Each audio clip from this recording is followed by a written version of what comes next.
Imagine a name you probably know. It instantly brings to mind maybe a quick-witted, unconventional figure, maybe even heroic from the comic book world. Deadpool, right? Famous for breaking the fourth wall, dark humor, can't be killed. But what if? What if that exact same name belonged to someone real, someone whose actions were, well, horrifyingly real, and utterly devoid of anything heroic? Today, we're going into one of the most unsettling criminal cases, I think, in recent memory. A case that grabbed headlines not just for the brutality, which is extreme, but for this bizarre, almost unbelievable coincidence. We're talking about Wade Stephen Wilson, an American criminal. And yeah, you guessed it. Same name as Marvel's Deadpool. The media jumped on it, of course. Dubbed him the Deadpool Killer. It's chilling. But our mission today, it's to go beyond that, beyond the catchy, awful nickname. We need to understand the individual, Wade Stephen Wilson, and the devastating impact of his actions. We're using reliable sources only. Legal documents, news reports. This is a real exploration, not just skimming the surface news. It is quite fascinating, isn't it? And deeply unsettling how that pop culture reference got so tangled up with a real-life tragedy, it almost overshadowed the victim sometimes. And the facts of the case itself, it says something, I think, about how we process these things. So our job here really is to carefully untangle that. Understand the man, Wade Stephen Wilson, and the sequence of events that led him ultimately to Florida's death row. And like you said, we've pulled together insights from a lot of places for this. Legal docs, detailed news reports, even broader observations about the public reaction. It's just crucial we separate the fiction, Deadpool, no matter how famous, from the devastating reality of this man's crimes. That's such a critical point. And to really get a handle on how Wade Stephen Wilson's life went so wrong, we have to go way back to his formative years. And by many accounts, that path was troubled right from the start. Okay, so Wade Stephen Wilson, born May 20, 1994. His biological parents were incredibly young. The father was just 15, the mother only 14. He was originally named Anthony. But later, he was adopted by Steve and Candace Wilson. They raised him in Tallahassee, Florida. He went to Deer Lake Middle School, then Lawton Charles High School. Graduated, presumably around 2013. But even then, in those early school years, the signs of significant trouble were apparently there. And his adoptive parents, despite trying their best, they seemed to really struggle with this growing rebellion. Yeah, and if we connect that to the bigger picture, you really do see a pattern starting very, very early. These weren't just like isolated incidents. They paint a picture of a young life already. Well, already veering way off course. Former classmates, people who knew him back then, consistently described him as troubled, prone to pushing boundaries. For example, one woman who went to both middle and high school with him, she remembered him being part of a group that would openly pass drugs around at lunch. In middle school, she even said she smoked marijuana with him for the first time when she was just 14, often before school, out in the woods somewhere. Wow, middle school. Yeah. And another former classmate described him flat out as someone who did not respect authority whatsoever. He even claimed Wilson got expelled from high school for smoking weed in the bathroom. Yeah. And bizarrely, setting a toilet paper roll on fire. Setting a toilet paper roll on fire. Yeah. I mean, these weren't just typical teenage acting out things. It was persistent defiance. Then there was another woman. She had a brief relationship with him in high school around 2012. She said he wasn't really respectable to her, cheated frequently, and she remembered this one incident really vividly. Money was stolen from her book bag in class. Wilson never confessed, but she was absolutely convinced it was him. When she confronted him, he apparently just tried to make a joke out of it. Showed this real lack of empathy or remorse even back then. No consequences seemed to stick. Apparently not. And a male classmate from high school, he just described Wilson as troubled, straight up. Said Wilson always pushed the boundaries as far as crazy things he would do, like trespassing, breaking into cars, even if he didn't get anything valuable out of it. Just for the thrill. It seems that way. The classmate said it was just something he liked to do. It highlights this maybe thrill-seeking or destructive tendency, more than just needing money. What's interesting, though, is that all these classmates spoke really positively about his adoptive parents. Steve and Candace. Right. Described them as super friendly, church-going people, people who meant well and wanted better for him. They apparently lived in a nice house, drove nice cars, but weren't flashy. Their focus was genuinely trying to keep him under control. But nothing seemed to work. One classmate even recalled Wilson stealing his parents' car and just disappearing for 3 days. And then he just came back, like nothing happened. Unbelievable lack of accountability. And there's this really significant detail, something mentioned a lot in reports and later, in court, the head injuries. Sources indicate he suffered 4 concussions during his childhood and adolescence. 4. 4 concussions, that's a so- lot. It is. And he later cited these injuries himself, specifically a frontal lobe damage that showed up on brain scans.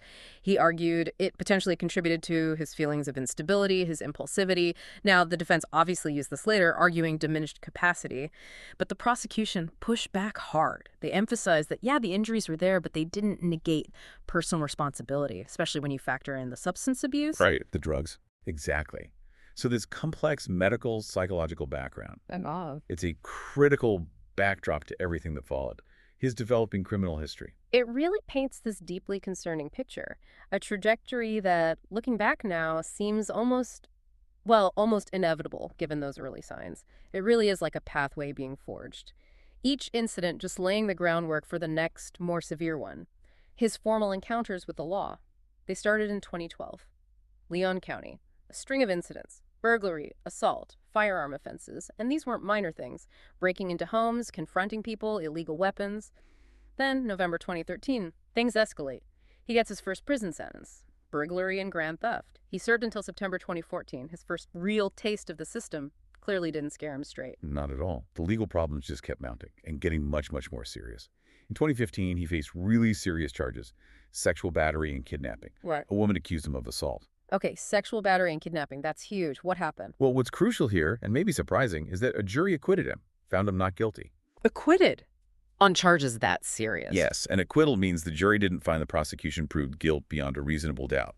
Could be issues with evidence, witness credibility, maybe legal technicalities. We don't know the specifics of their deliberation. But that outcome, being acquitted of something so violent, that must have had an impact. Undoubtedly. Whether it was a failure of evidence or how the jury perceived it, it definitely affected his path. Because by 2017, he was back in prison again, this time for stealing firearms. Stealing guns. Yep, served until July 2018.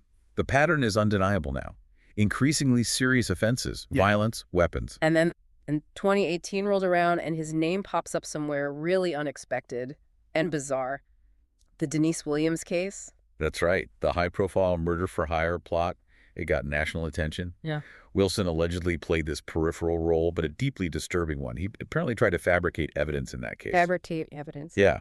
And even more shocking, allegedly offered to commit murder for another person involved in that whole mess. Offered to commit murder. Yeah. Just offered. That's what the reports suggest. It showed this willingness to engage in extreme criminal acts. Not just for personal gain, maybe, but almost for the thrill or influence. Yeah. It's hard to say. Deeply chilling, but maybe not as chilling as what came next. February 2019, just months before the murders he's now known for. His former girlfriend, Kelly Matthews. She came forward with an account of an assault. It sounds like something out of a horror movie. It really does. Yeah. Matthews described this horrific ordeal. She alleged Wilson choked her multiple times in a car, pushed her onto the floorboard, cut off her clothes with a knife, sexually assaulted her, bit her face and chin repeatedly, gagged her, then tied her hands and feet with a garbage bag. My God, how did she? She survived. But the trauma, obviously immense. And here's the part that's just infuriating. Matthews claims she reported all this immediately to the police. Immediately? Yes, but she felt they failed her so severely. They didn't pursue charges. Why not, after an attack like that? According to Matthews, the police cited lack of evidence and an existing no-contact order as reasons they couldn't proceed. Lack of evidence? She described being choked, cut, bitten, tied up. Exactly. Matthews was adamant. She believed that if the detective had, quote, actually done his job, if her report had been properly investigated, if charges were pressed, she believed the later murders of Kristine Melton and Diane Ruiz could have been prevented. Wow. She said she would have testified against him, put herself through hell to do it, to ensure justice. This alleged failure, this potential failure by the system to act on such clear, violent warning signs, it's a really profound and tragic part of his history. And then, almost like an exclamation point on this escalating horror, July 1st, 2019, just months before the double murders, Wilson gets arrested again for battery. Progression is undeniable. Minor crimes, then escalating violence, alleged assaults that maybe go unpunished or underpunished. It's chilling. It really is a progression that, serves as a stark and tragic warning in hindsight. Which brings us to the horrific night of October 7th, 2019, a night that unleashed just unspeakable terror in Cape Coral, Florida. That's the date, October 7, 2019. The catalyst for the crimes that put him on death row, and the motive. or rather, the terrifying lack of one. Wilson later confessed this to his biological father, Stephen Testaseca. What did he say? Why did he do it? He simply said, "I just wanted to do it." I just wanted to do it. Yes. No logical explanation, no rational motive offered, just that. A terrifying glimpse into a mind seemingly devoid of empathy or reason suggests this profound internal drive towards violence. Okay, so the first victim that night, Kristine Melton. Kristine Melton, yes. She was 35 years old. Wilson had met her earlier that evening, apparently at a live music bar. Then in the early hours of the morning, he went to her home, entered her home. And the horrifying truth revealed in court testimony, he strangled her to death in her own bed while she was asleep. While she was asleep. Completely vulnerable, unaware. The post-mortem, it painted a grim picture. Yeah. The brutality, extensive bruising, face and body, numerous hemorrhages on her neck, clear signs of strangulation, contusions to her lungs, liver, bladder, colon. It was vicious, violent, in the supposed safety of her own home. Did she? Did she fight back at all? The coroner's report suggested there were signs of a struggle, yes.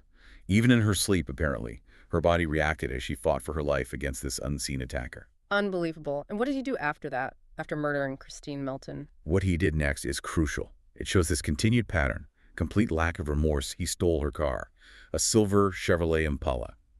And then, this is inexplicable, he drove to Fort Myers to see his girlfriend at the time, Melissa Montanez. She was 41. He went to see his girlfriend right after committing murder? Yes. And he tried to pull her into the stolen car. Seemed intent on another violent act. Oh my God. Did he hurt her? Fortunately, no. She fought back, viciously, screamed, managed to get away. And she immediately called law enforcement, gave him critical info about Wilson, the stolen car. Okay, so she escaped. But he wasn't caught then? No. Her escaping didn't deter him. Instead of fleeing, he just continued his rampage hours later. It's chilling. Attempting another abduction right after a murder. His state of mind. Exactly. And just hours later, same day, he committed the second murder. The victim this time was Diane Ruiz, 43 years old, a mother of two, a bartender. How did he encounter her? Was it random? It appears so. Wilson saw her walking along a street in Cape Coral. He pulled over in the stolen Impala. He lured her into the car by asking for directions. Asked for directions and she got in. She did. And once she was inside, Yeah. the brutality just escalated even further. He savagely beat her, strangled her. But the horror didn't stop there. After realizing she wasn't dead, Oh, no. in an act of just almost unimaginable depravity, he pushed her out of the car, and then he repeatedly ran her over, multiple times. Bring her over. Yes. The court later heard the horrifying detail. He kept driving over her until her body, quote, looked like spaghetti. Stop. I can't even. Her injuries were catastrophic. Nasal bone fracture, laceration to her left breast, severe bruising all over from the impacts, multiple rib fractures. This really raises that question again, doesn't it? The sheer cold-blooded intent, the absolute brutality, especially of this second murder, it defies easy explanation. It shows this complete, utter disregard for human life, a level of calculated depravity that's just hard to comprehend. It wasn't just frenzied. It escalated to ensure death. That suggests a chilling determination. It's sickening. The malice involved is Yeah. just beyond words. Thankfully, his rampage ended, but not because the police caught him in the act? No. It ended because of his own chilling confession.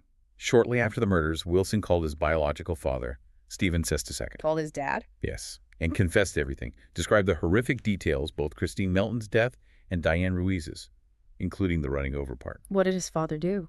To their immense credit, Testaseca and his wife immediately called the police. Immediately. They provided the critical information law enforcement needed to act fast. So the father turned him in. Yes. Wilson was arrested the very next day, October 8th, 2019. They found him with Kristine Melton's stolen car. And did he say anything when they arrested him? Any remorse then? Quite the opposite. During his interrogation, detectives asked him about his willingness to kill again. And he told them, chillingly, he would be willing to do it again. Do it again. Yes, a truly disturbing insight into his unrepentant, dangerous mindset even after being caught. His actions, his words, post-arrest, they just underscore these deep-seated issues, the cold, calculating nature. Which brings us to the legal battle, the science, the evidence, the trial, and the public reaction. Absolutely. The legal proceedings were, as you'd expect, extensive, complex. They stretched over several years. Assistant State Attorneys Andreas Gardner and Sarah Miller led the prosecution. They worked tirelessly. And the outcome, June 2024. Right. After a long trial, Wilson was convicted. a whole list of charges, 2 counts of first-degree murder for Kristine Melton and Diane Ruiz. Also, grand theft of a motor vehicle for Melton's car, battery for the assault on Melissa Montanez, burglary of a dwelling, and first-degree petty theft. A clean sweep for the prosecution. It was the culmination of years of work, yes, to hold them accountable. Now, the defense, what was their main argument? You mentioned the head injuries, the drugs. Exactly. And what's really fascinating in cases like this, what the court has to grapple with, is this complex interplay. Is it nature? Yeah. Nurture. The profound influence of substances. It raises that crucial question. Personal responsibility versus mitigating circumstances, especially with a history of trauma. So the core of the defense was evidence about his documented mental health issues and those brain injuries from the childhood concussions. The 4 concussions. Right. A neurologist testified, said detailed brain scans showed undeniable trauma and impairment, particularly in the frontal lobe. It's impulse control, judgment, decision-making, critical functions.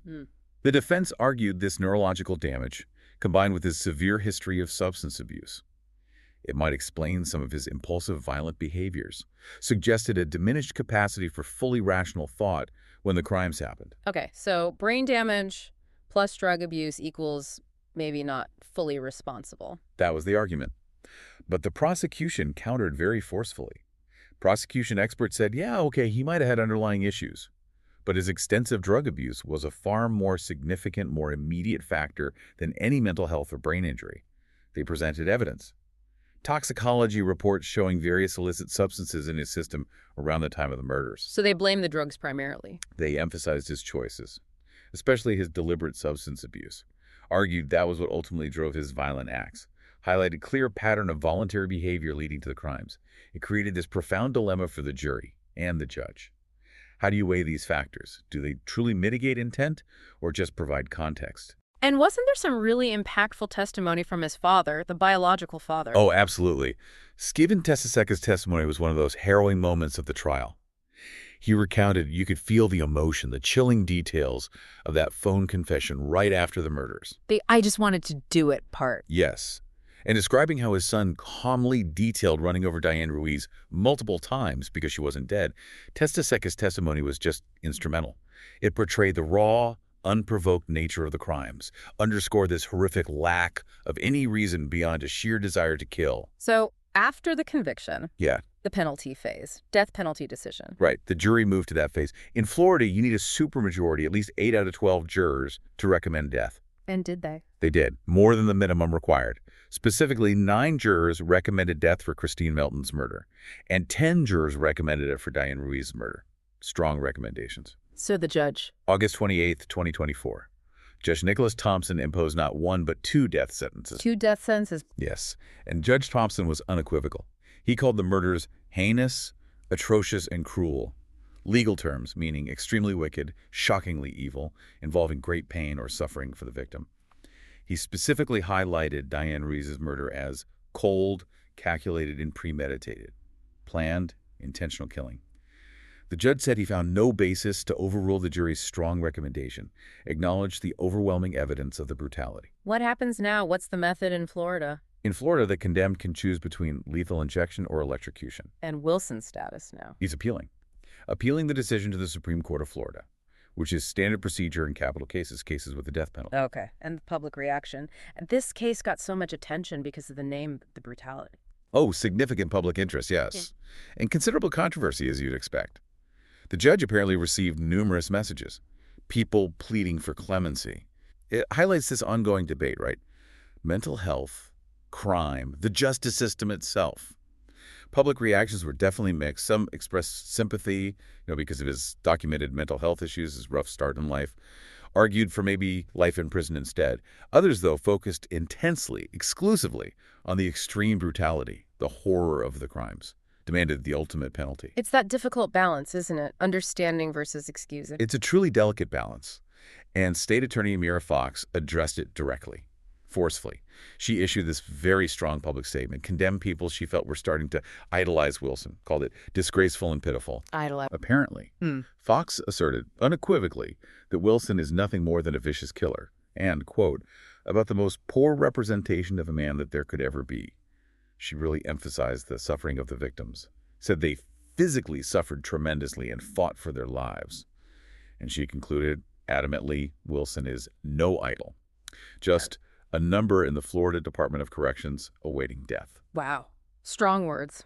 Necessary words, maybe, to keep the focus where it belongs. It reflects that strong societal desire, yeah. Focus on the victims, the gravity of the crimes. Indeed. And it seems like even being locked up, awaiting trial, didn't stop Wilson from exhibiting, well, profoundly disturbing behaviors. What happened while he was incarcerated? Before Right, him and while awaiting trial for these horrific murders, his behavior continued to be notable and disturbing. He reportedly applied multiple tattoos to his face. Facial tattoos. While in jail. Yes. Most notably, a swastika, prominently displayed under his right eye. The swastika. Yes. And sources, including law enforcement intelligence, drew a direct connection between that imagery and a group called the Unforgiven, believed to be a white supremacist gang active within the prison system. So he's aligning himself with white supremacists while facing murder charges. It suggests this continued embrace of unsettling, hateful ideologies, even then, during the most serious legal proceedings, implies this deeper, entrenched pattern of antisocial behavior, extreme beliefs, persisting despite everything. And that wasn't all, was it? Wasn't there an escape attempt? Oh, yes. That wasn't the only trouble he got into while locked up. Far from it. In 2020, Wilson and his cellmate, a guy named Joseph Katz, were accused of this audacious attempted jailbreak from Lee County Jail. How did they try to get out? Officials found their plan during a routine cell search. It was pretty elaborate. They found the window's metal frame had been meticulously removed. There were several cracks in the thick security glass, showed sustained effort to break through, even a heavy metal stool, one that was supposed to be securely bolted to the concrete floor. It had been unbolted and removed. What were they going to do with the stool? Suggestion was maybe use it to try and break the glass further, or as a weapon or tool. Detectives identified Wilson as the mastermind, the primary planner of the whole thing. Shows his continued manipulation, strategic thinking, even in jail. Did he try to arrange anything on the outside? He did. He apparently tried to arrange a getaway car. Right. For himself and Katz, through another inmate named Curtis, later identified as Lauren Curtis Sawyer. Shows his network of cooperation inside the jail for illicit stuff. He got charged for that, too. Yep. Attempted escape and criminal mischief charges were added. Just shows this persistent disregard for authority, confinement, even with the death penalty looming. So what does this all mean? Like, Right. even locked up, maximum security, presumably. The rule breaking, the manipulation, the self-destructive stuff, it just kept going, unabated. It really illustrates this profound inability or maybe unwillingness to conform. And that was highlighted again in 2023, a significant drug smuggling incident. More trouble. Drugs now. Yes. A canine unit doing a routine sweep outside the jail's receiving center hit on something. Found 2 bags that tested positive for methamphetamine, plus loose cigarettes, other suspected narcotics, lighters, pills. How are they getting in? Investigators quickly uncovered this whole conspiracy involved trustees. Trustees, inmates with special privileges. Exactly. Inmates granted privileges, often for good behavior or helping out. They were apparently passing drugs to Wilson and another inmate. Authorities reviewed recorded phone calls, meticulously, found Wilson openly talking about narcotics with someone outside named Bonnie Wiggins, detailing the transactions. So he got caught red-handed smuggling drugs into prison. Pretty much. He ended up pleading nolo contendere. Nolo contendere. What's that again? It means no contest. You accept the punishment without formally admitting guilt, often used to avoid maybe civil lawsuits later, or just the risk of a trial. So he didn't admit guilt, but accepted the punishment. Right. And in exchange for that plea on the drug smuggling, the charges for the escape attempt, they were dropped.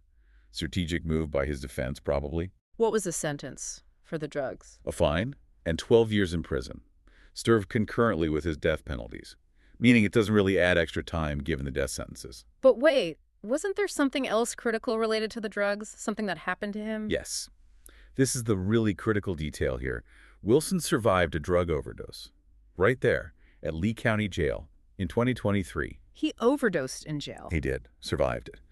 But this alarming incident, it prompted a much deeper, wider investigation by the Lee County Sheriff's Office into pervasive drug trafficking within the facility.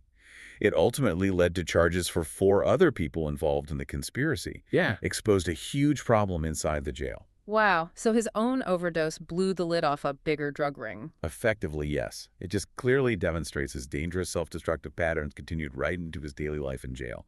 Pose risks not just to himself, but to the whole facility's integrity.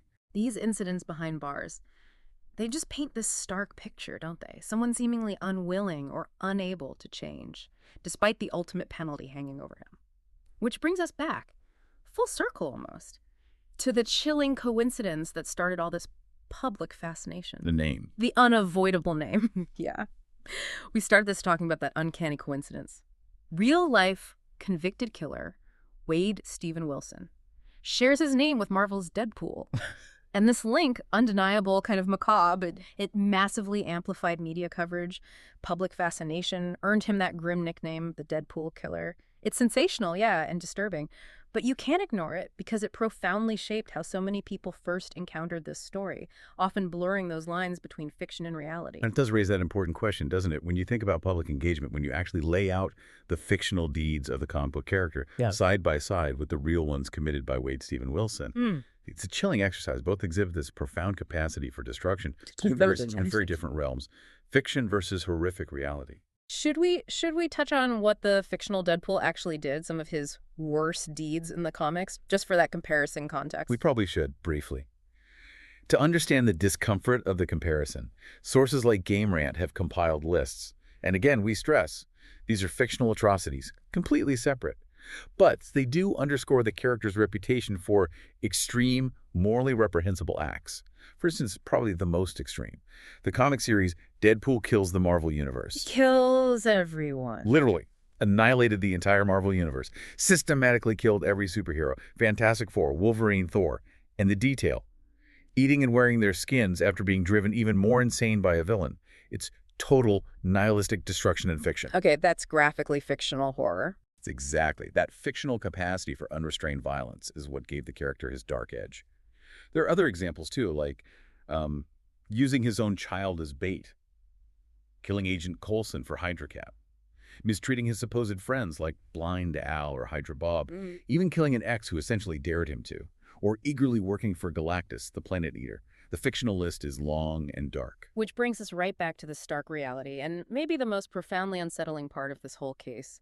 One, Wade Wilson is a comic book character. Dark humor, breaking the fourth wall, living in a fantasy world. The other is a flesh and blood man, whose actions ripped apart real lives, left unimaginable suffering, real victims, real families destroyed.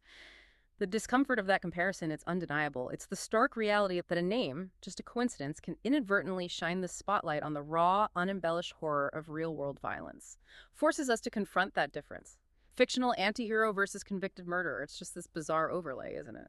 Adds another layer of grim fascination to an already tragic case. Makes it memorable, yes, but also deeply, deeply disturbing. And if we connect all this back, try to find the bigger picture.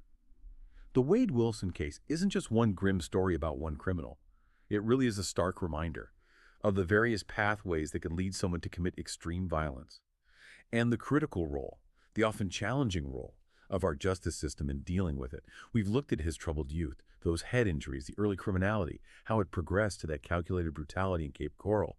We talked about the complex legal arguments, mental health versus drug abuse, that difficult balance the courts face, and we saw his continued pattern. Law-breaking, manipulation, self-destruction, even while locked up. And yeah, while that unique nickname, the Deadpool Killer, undeniably amplified the case's notoriety, it's just crucial. Our focus always pivots back to the true horror of his actions, the devastating, unerasable impact on his victims. Kristine, Melton, Diane, Ruiz. Absolutely. Their names are the ones that truly matter here. And cases like this, they really do remind us how crucial it is to stay informed, to understand the actual facts, and to think critically about the information we consume, especially with true crime. What stands out to you about this case, listening to all this? Is it those early signs, the ones that maybe got missed? Is it the sheer nature of the crimes themselves? Or the whole judicial process leading all the way to death row? It's about being informed, sure, but also being deeply thoughtful about the human element behind these headlines, the often unseen struggles, the system's challenges that precede such awful tragedies. In this case, especially with that eerie name coincidence, it really challenges us, I think. Challenges us to consider, how do we, as a society, grapple with this? Grapple with the unsettling reality that individuals capable of such extreme violence exist, especially when their lives, looking back, show such clear signs of trouble from way back. It's a question that often lingers, doesn't it? long after the headlines fade, forces us to reflect on prevention, intervention, and ultimately what justice really means in these complex situations. A heavy thought to end on, but an important one. Thank you for joining us on this deep dive into the Wade Wilson case. We really hope you found this exploration insightful and definitely thought-provoking. If you found this valuable, if it made you think, please consider giving us a like here, maybe leave a comment with your thoughts below, and definitely subscribe on YouTube so you don't miss our future explorations. You can also follow the deep dive wherever you get your favorite shows, including Spotify. That way you'll catch all our future deep dives automatically. And if you're looking for more true crime cases that really challenge your understanding, cases about the complexities of human behavior, the justice system, be sure to check out our previous deep dives. We've covered things like the psychology of serial offenders and cases that turned on really complex forensic evidence. Lots to explore.